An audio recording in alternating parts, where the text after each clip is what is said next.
Okay, today magtatanggal tayo ng damo. Ayan, kasi guys, tingnan nyo, humahaba na yung damo dito sa mga paninda namin. So, kasi yung likod nito is maraming damo. So, pumapasok siya dito sa loob. Ayan. So, mag-harvest muna tayo. Fast forward nga, andito na ako sa shop.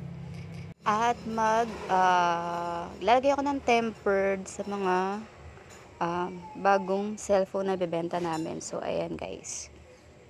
Lalagyan ko lang to ng tempered tsaka ng price to. Ilalagay na natin dun sa istante namin para meron na ulit kaming bagong pangbentang second hand kasi nga wala kaming stock. So ang dami naghahanap. So ayan, buti na lang maraming naremata at saka may mga nagbenta rin.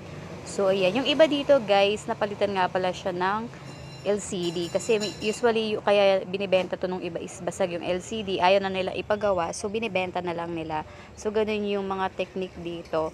So binibenta namin siya ng affordable, yung kaya lang ng budget. Tapos pre-accessories na yan, may charger, may headset, may case na. So kumpleto na talaga siya, parang gagamitin mo na lang talaga siya. Yun nga lang guys, hindi siya ganun kakinis. Yung iba talaga is makinis pa naman, lalo na kung remata siya. So, ayan, ganyan yung technique dito sa amin. So, kasi syempre, lahat sa amin, no? So, medyo, risky rin magbenta ng ganito kasi yung iba, ayaw nila, after nilang gamit, tapos babalik nila. So, parang bumili ka lang ng candy. Pero dito kasi, no refund kami.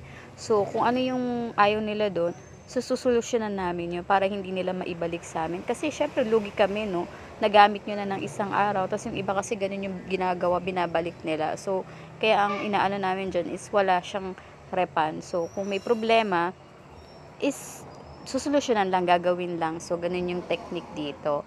So, pwede na rito kasi kumpleto na to, gagamitin na lang talaga siya ng customer. So, ayan. Ganyan lang. Lalagyan ko lang siya ng tempered para secured, hindi mabasag. And then, tsaka lalagyan ng price para ma-display na. Kasi mamaya, for sure ako maraming titingin nito kasi marami talaga naghahanap today. So, ayan. Ganyan lang. So, ayan. Mukha akong bad trip, no? Hindi ko alam kung bakit ako bad trip dyan. Char. So, siguro meron akong nakainisang customer. Cherry. So, kasi merong mga ganun eh. So, ayan nga. Lalagyan ko na ulit siya ng price para naman meron na siyang price. Kaso actually magtatanong pa rin naman yung mga customer namin pag ganyan. Kahit may price yan, magtatanong pa rin sila kung magkano. Hindi ko alam kung bakit. So nag-e-effort ako na maglagay ng price pero sila magtatanong pa rin. Charis. So ayan, ganyan. So para yung tatlong piraso yata itong i-display ko. Isang Y11, isang A5S at saka isang A15. So ayan. So actually ito nung kahapon pa to. So, yung isa nabili na. So, Y11 na lang talaga yung natitira. So, dalawa na sold dito. Kasi nga naman, 'di ba? Murang-mura na talaga to. Ayan. So, ganyan. Ganyan lang yung gawain dito. Tapos, after nito, yun, manonood na ako ng K-drama. Kasi wala namang masyadong tao. Kasi dito sa nilipatan namin, hindi siya tabing karsada. Oo, tabi siyang karsada, pero hindi siya nadadaanan ng tao. Kumbaga, gasolinahan siya. Tapos, ayun, yung mga customer namin, kung sino lang yung loyal sa amin dati, yun lang, char. Sana all loyal, no? Hindi, yung mga sumasakay dun dati sa may tapat namin, yun ang nawala. Kasi yung mga paradahan kasi yun ng jeep. So, may bumababa, may sumasakay. So, syempre, yung ibang nag-aabang ng jeep, titingin-tingin sila ng mga accessories.